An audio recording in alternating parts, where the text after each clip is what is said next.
सरकार गाजी पाक कब दुनिया वालों की नजरों से ओझल हो गए, लेकिन इसके बावजूद दुनिया उनके दर पे भाग भाग के आ रही है। उनसे फ्यूज़ बरकत लेकर के अपने जुबान हाल से कह रही है कि ये सैयदना सालार मसूद गाजी दुनिया आपको ना समझे ना समझे, हम आपको समझते हैं। आप कल भी जिंदा थे और आज भी जिंदा है, आप जिंदा रहे। आइए एक बार निहायत अकीदत, मोहब्बत, उल्फत के साथ दुरूद व सलाम की डाली पेश करें और पढ़ें।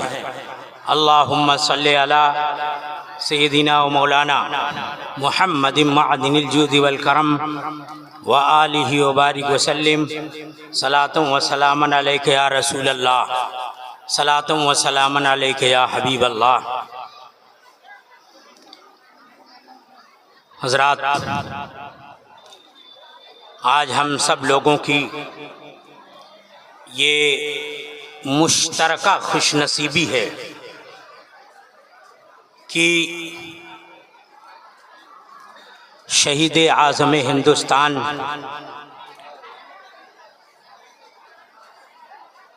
औलाद फातिह खैबर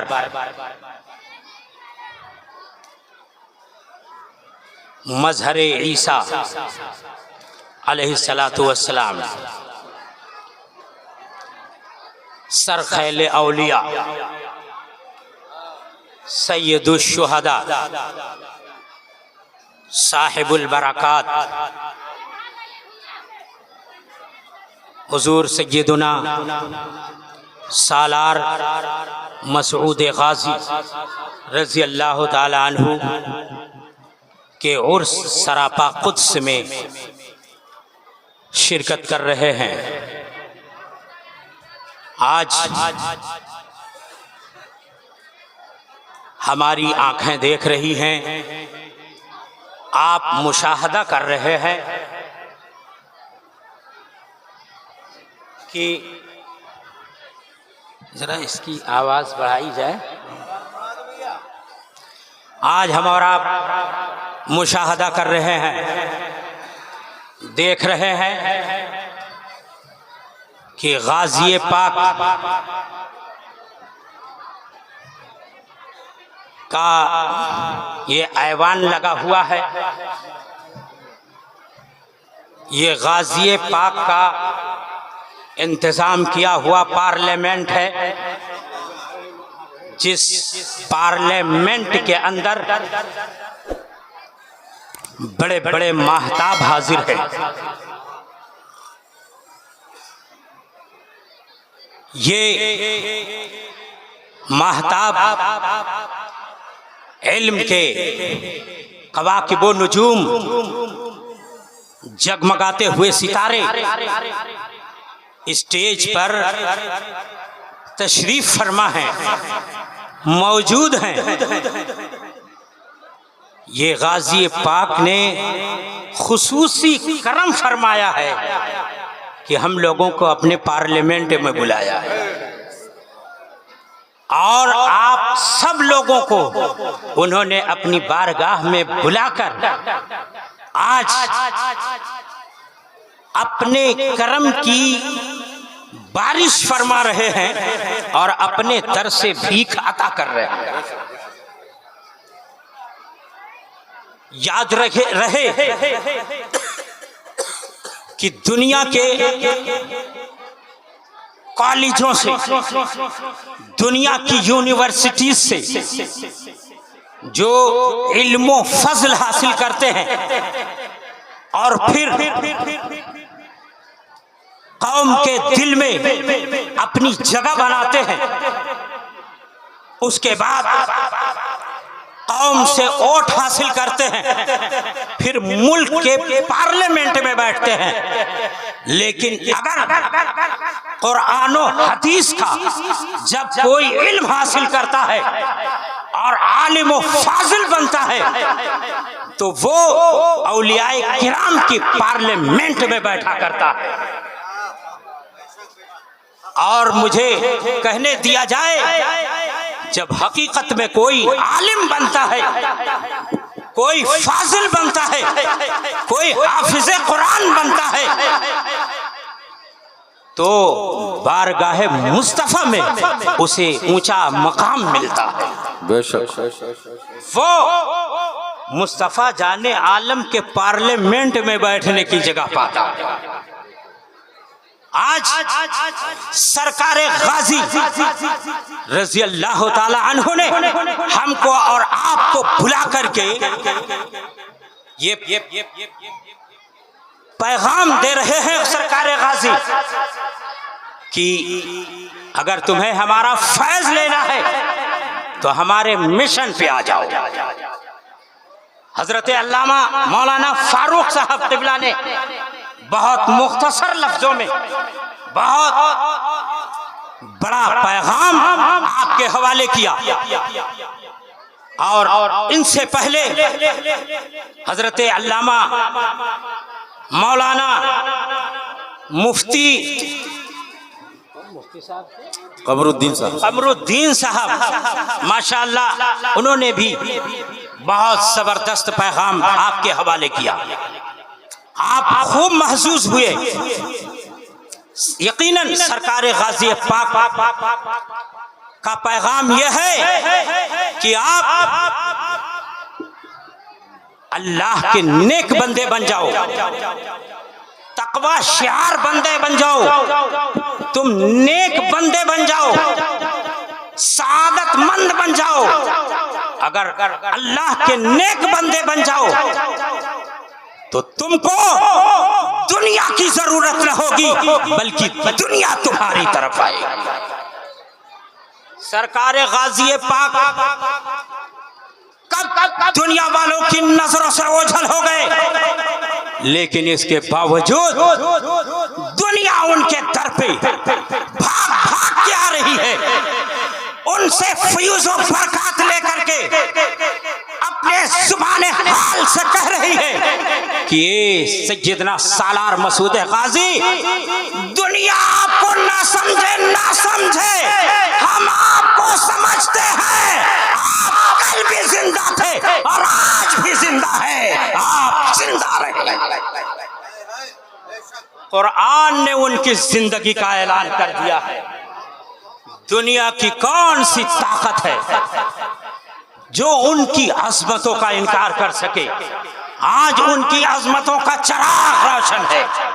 जो उनकी बारगाह में आ जाता है अकीदत के साथ, मोहब्बत के साथ, और मांगता है तो खाली दामन वापस नहीं जाता। मेरे गाजी उसे अता किया करते हैं। आप देखें, दुनिया का डॉक्टर जिस्म के ज़ाहिरी अमराज का इलाज करता है, दुनिया का सर्जन बीमारियों का ऑपरेशन के जरिए इलाज करता है, मगर मेरे गाजी ऐसे डॉक्टर हैं, ऐसे सर्जन हैं कि जो बीमारी दुनिया का डॉक्टर पकड़ नहीं पाता, उस बीमारी का एक्शन पैदा करने वाले, उस बीमारी का असर पैदा करने वाले अजिन्ना को मेरे गाजी पकड़ भी लेते हैं, उसके असर को खत्म भी किया करते हैं। सैयदना सालार मसूद गाजी वो बारगाह है उनकी कि यहाँ पर बातिनी अमराज रखने वाले लोग आते हैं और उनका इलाज हुआ करता है। मुझे बताया जाए दुनिया के किस अस्पताल में इलाज होता है, दुनिया का कौन सा डॉक्टर है जो अजिन्ना के डाले हुए असरात को दूर करता है, जो आसे भी तकलीफ को भी दूर किया करता है।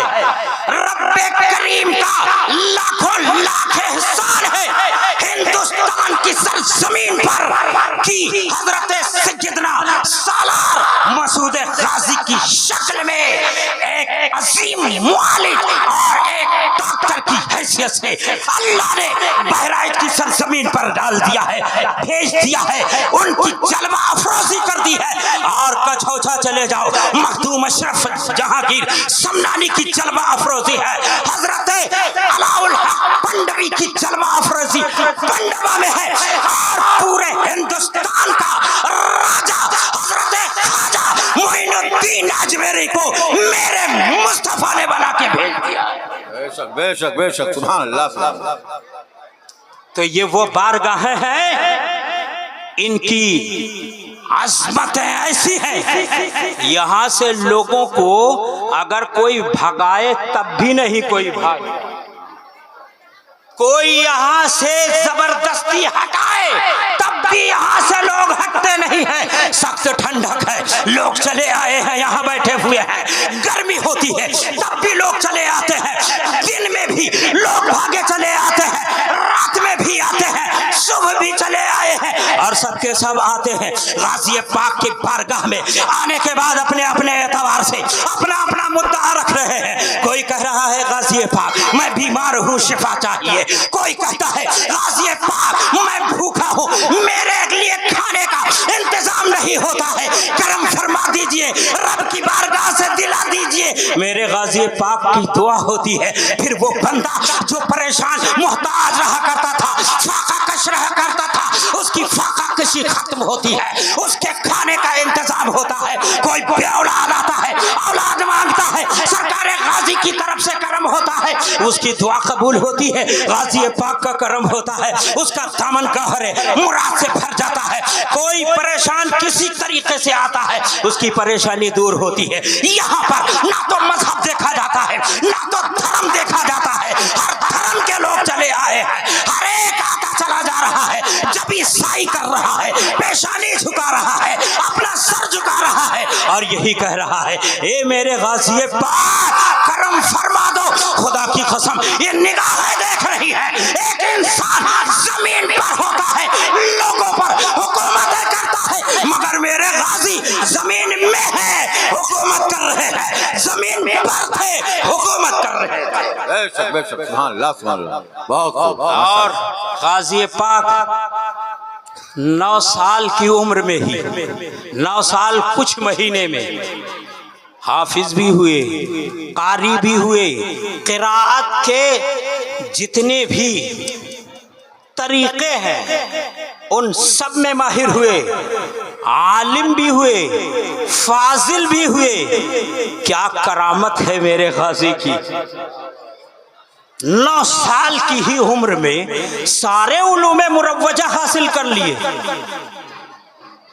और फिर उसके बाद आगे एलाए कलिमतुल्लाह का काम किया है, मैदानों में चल करके, हर तरफ चल करके। अब मुझे कहने दिया जाए कि हजरत सैयदना सालार मसूद गाज़ी क्या वजह है कि पहले उन्होंने इल्म हासिल किया, ये बता देने के लिए कि देखो इल्म जरूरी है, तुम्हारे पास अगर इल्म नहीं है तो तुम अमल भी नहीं कर सकते हो, तुमको ये मालूम ही नहीं है कि नमाज पढ़ने का तरीका क्या है, तो तुम नमाज कैसे पढ़ोगे, तुमको ये मालूम नहीं है कि नमाज की नियत कैसे होती है, तो तुम नियत कैसे करोगे। अब बेनियत नमाज पढ़ोगे, तुम्हारी नमाज नहीं हो सकती है। तुम्हें हज करने का ढंग नहीं है, तो तुम हज कैसे करोगे। ज़कात देने का तरीका नहीं मालूम, तुम ज़कात कैसे अदा करोगे। मालूम क्या हुआ, इल्म होगा तभी इबादत कर सकोगे, इल्म होगा तभी तुम तक़वाशार हो सकते हो, इल्म होगा तभी तुम कामिल अकमल हो सकते हो। इसीलिए बुजुर्गों ने फरमाया है मत्तखज़ल्लाहु वलिय्यन जाहिला, अल्लाह ने किसी भी जाहिल को अपना वली नहीं बनाया। बेशक, सुभान अल्लाह सुभान अल्लाह। बहुत खूब, माशाअल्लाह। वली होने के लिए आलिम होना जरूरी है, वली होने के लिए आलिम होना शर्त है, it is condition. No one वली, no one friend of Allah can be friend of Allah until he gets the knowledge of Quran, knowledge of Hadith, knowledge of recognition of Allah and His blessing Rasulullah. बेशक बेशक। जब आप ये जान लोगे तब जाकर के आप वली हो सकते हो। Wilayat is second degree, second status. First step is to get the knowledge. And how to get the knowledge? You have to go to Darul Uloom. You have to go to Jamia. You have to go to Madrasa. If you go to Madrasa, Darul Uloom and any Jamia, and you get the knowledge of Quran and read Quran Sharif. Alhamdulillahi Rabbil Alameen, Ar-Rahman Ar-Rahim, Maliki Yawmiddin, Iyyaka na'budu wa iyyaka nasta'in, Ihdinas Siratal Mustaqim. Likewise, Surah Yasin, Surah Baqarah, Surah Al Imran, and other all surah. And after that, you have to know the commentary of the Quran, tafsir of the Quran, and the hadith of Rasulullah, sayings of Rasulullah.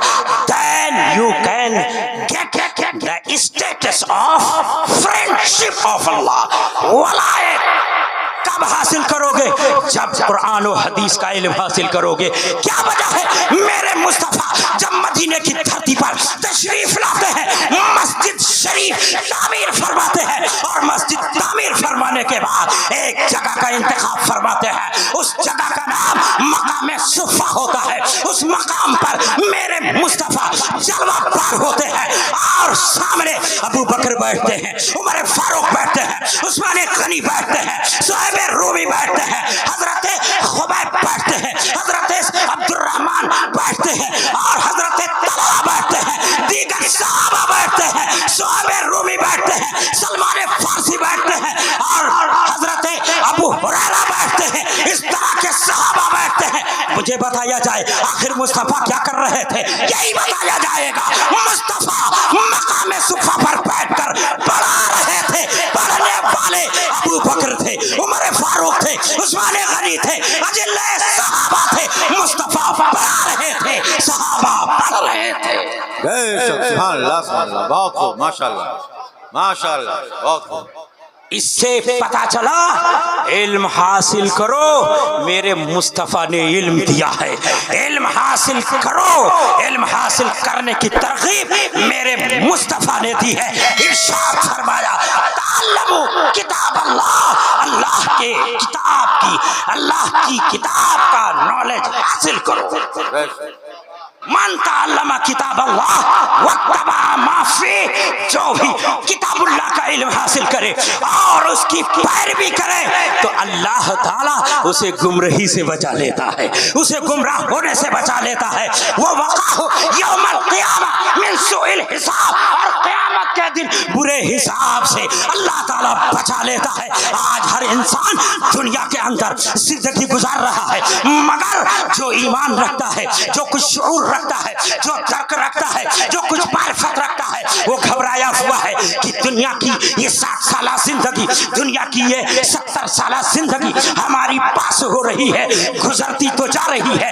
बरज़ख में जाएंगे, बरज़ख में कुछ ना कुछ तो सवाल होगा, और फिर उसके बाद में महशर में रब की बारगाह में हाजिर होंगे। रब कदीर के यहाँ सवाल होगा, तराजू कायम होगा, मीज़ान कायम होगी, हिसाब किताब होगा। वहाँ पर तो बड़ा मामला सख्त हो सकता है, हिसाब हमारा बुरा हो सकता है, बुरा हिसाब होगा, गिरफ्त में आ जाएंगे।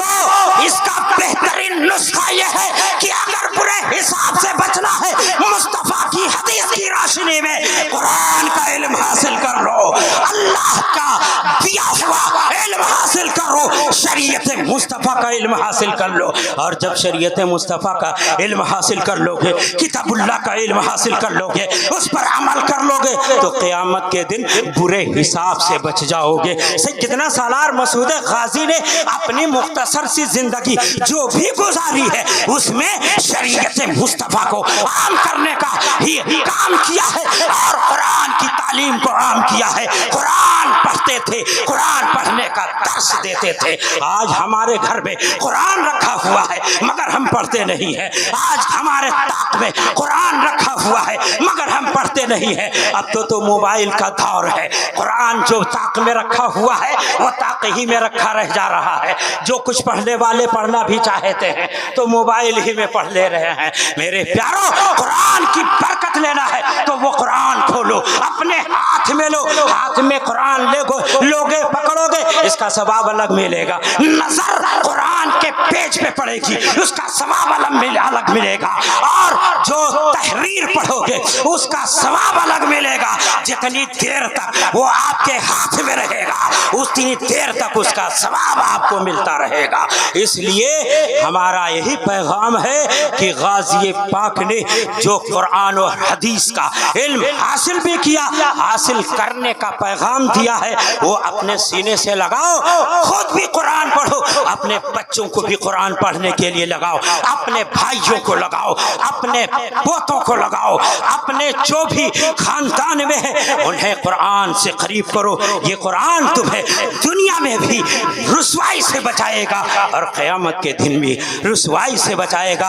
अल्लाह अज़्ज़ा व जल अपने फजल करम से इस उर्स की सारी तकरीबात को बकमालो तमाम अंजाम हसन के साथ कायम अंजाम हसन तक पहुँचाए और हमारे मुहिब और करम फरमा हज़रत अल्लामा मौलाना मोइनुद्दीन साहब क़िबला जो इस उर्स की तकरीबात को बहुस्नो खूबी और बड़े अच्छे अंदाज में करने की हमतन कोशिश करते हैं। इनका पूरा स्टाफ इनके साथ लगा होता है। हज़रत अल्लामा मौलाना ज़ाहिर साहब क़िबला माशाअल्लाह इनकी खनगरज आवाज़ आप सुनते रहते हैं। इनकी आनाउंसरी से पूरा मजमा महसूस होता है। हज़रत अल्लामा मौलाना मुफ्ती आरिफ साहब क़िबला और हज़रत अल्लामा मौलाना वारिस साहब, हमारे हज़रत अल्लामा मौलाना खुर्शीद साहब वगैरह वगैरह, ये सब के सब दस्तो बाजू बन करके हजरत का साथ देते हैं और प्रोग्राम कराते हैं। मैं इन सब के लिए दुआ गो हूँ